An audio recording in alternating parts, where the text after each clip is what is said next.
Hey folks, and welcome to another episode of Crit Hit Reviews with your host, Arlyeon. Today's episode comes courtesy of our viewer and occasional DM, Sasha, who bequeathed onto me a copy of Sunset Games' turn-based strategy, Into the Breach. Find out if this was a title I couldn't help but gush to the squad about, or if it felt like so much detritus in need of disposal.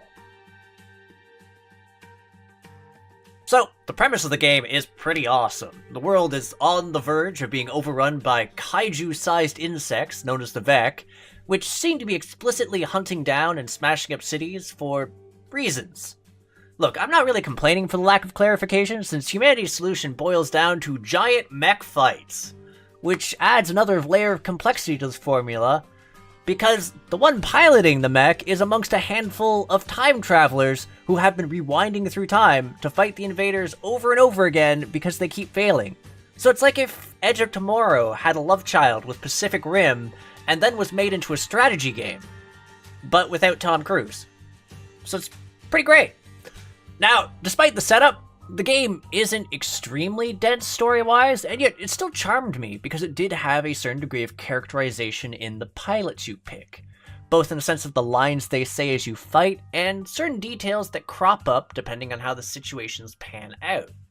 Honestly, my one regret is that despite the rather large roster of characters you get, they don't ever really acknowledge each other, which means no interpilot banter, and I didn't really have any, pilot dossiers I could go and read into because, man, I was really curious about a bunch of them. But even without that, there's so much to talk about in regards to the actual gameplay. Now, as a strategy game, there isn't a tremendous amount of things to fuss about at first, as a large number of its options unfold as you continue to progress, allowing you to, hopefully, learn the basics. Toggleable difficulty options also help a great deal, given that the game can be pretty damn hard, and that's because whilst it is a tactical strategy game, it also plays very much akin to a puzzle game. See, you as the player are granted a trio of robots, limited to the Riftwalker squad at the game's beginning, each one of which has unique attributes, which fit together to make them a lean, mean, Vek-slaughtering machine. I mean, I guess each one is exactly that, given, their machines, but, functionally, each one of your groups actually acquires some pretty nifty abilities, which are meant to combo with each other, for added bug squishing. The puzzle aspect to this breaks down in the fact that you not only have to keep your pilots alive for optimal results, you also have to prevent the Vek from shredding apart the buildings full of civilians in each area, as the loss of those buildings damage the power grid, keeping you powered up. Which, actually, that one feels weirdly Evangelion-esque when I think about it, so, there's another giant mech homage thing. Oh, and also, to actually gain rewards from the mission you're doing, other than some experience, which can be used to advance your pilots, there's objectives in each mission, which can range from fairly simple to achieve, to horrifically problematic depending on any number of factors which arise, including what's the basic kit of your mech. And given you can't always predict what a Vek is going to do at any given moment on its turn, the best laid plans can fall to ruin pretty quick, especially given that each one of the missions occurs over a fairly limited number of turns.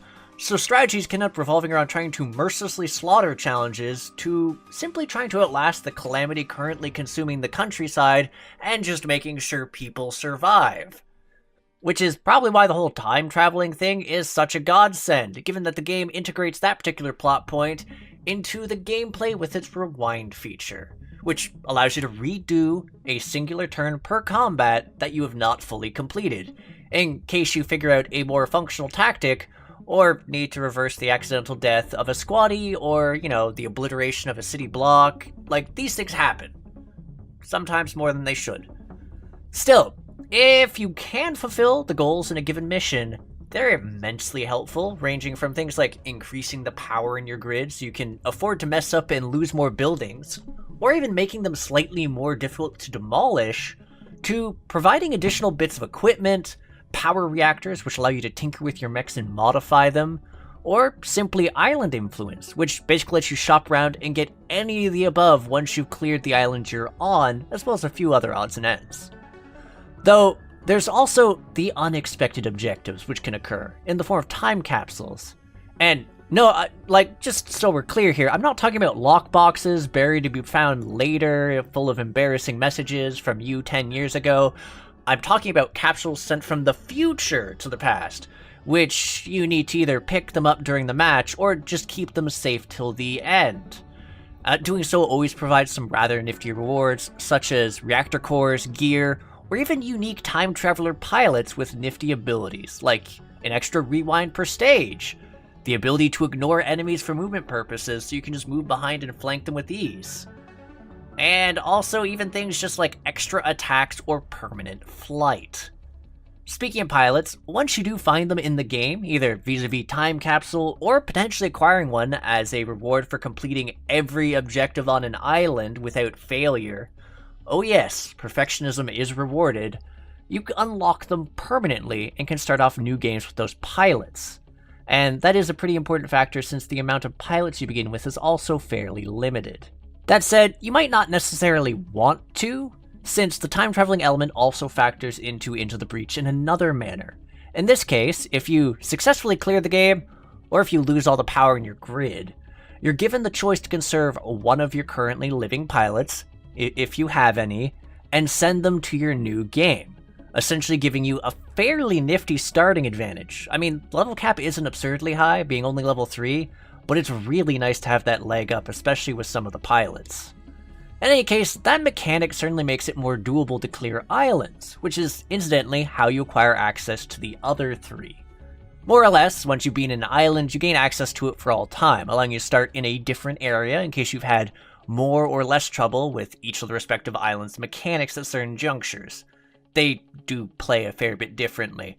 And also, given that difficulty scales up with each island cleared, this is pretty important. After all, you get to preview what kind of enemies will show up on each island before diving in, including what the boss of the area is going to be, and whether or not the squad you've chosen will struggle on clearing it, either in general or at the particular portion of the game you're at. Which, yes, you will gain access to more squads, though it's a bit more particular on how you unlock them, as you acquire a form of currency from the game as you complete achievements, which you can cash in to acquire more squads. Now, while there is generalized achievements for the game, there's also some fairly specific squad-only achievements as well, which can range from simple to devastatingly tricky to pull off, at least without a fair bit of forethought. I'll be the first to admit that the whole process of discovery and just trying to clear the game with the various squads actually had a lot to my enjoyment, as well as just mastering them, which is part of where a number of those achievements factor in, as each one does play fundamentally different from the rest. But let's move on for a bit. Music-wise, I'm just genuinely pleased as punch to have been introduced to the soundtrack. There's some genuinely solid tracks, whether it be for the title screen, fiddling around picking missions, or actually getting into the thick of things and battling bugs. Visually, Into the Breach is a nice clean slice of just delightful sprite work, and blissfully great in its presentation. There's a lot of calculations that go into, well, not dying, but also not screwing the pooch, and the game's pretty good at providing all of the relevant details in its interface, and making everything look good to boot. I did not expect to like Into the Breach anywhere near as much as I did. Like, I binged this sucker, and eventually beat it, and then binged it some more, and I still have so much left to do in it, be it pilots to unlock, a weird secret mech squad to unlock, just question marks here, and hard mode to tackle.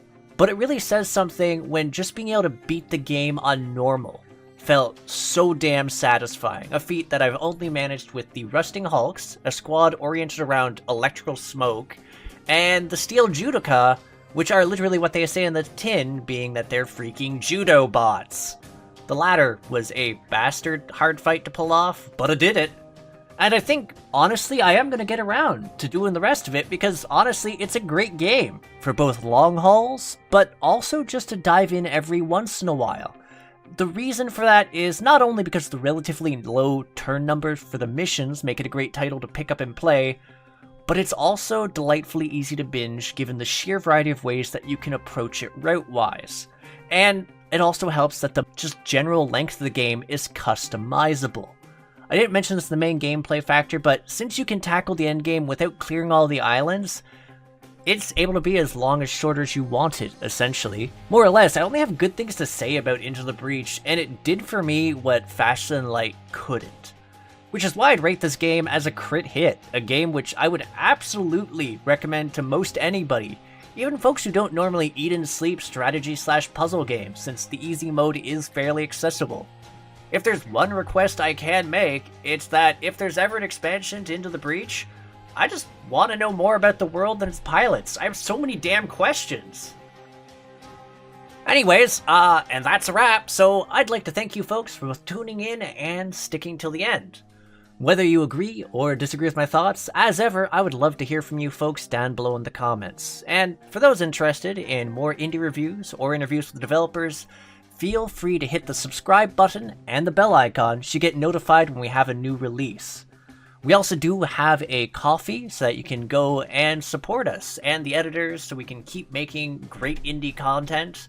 Lastly, just join our Discord. There's a link in the description and the banner, like right near our Ko-fi icon, so you can become a part of our community. It's cozy in there. Anywho, I'll catch you in the next episode of Crit Hit. Take care till then, folks.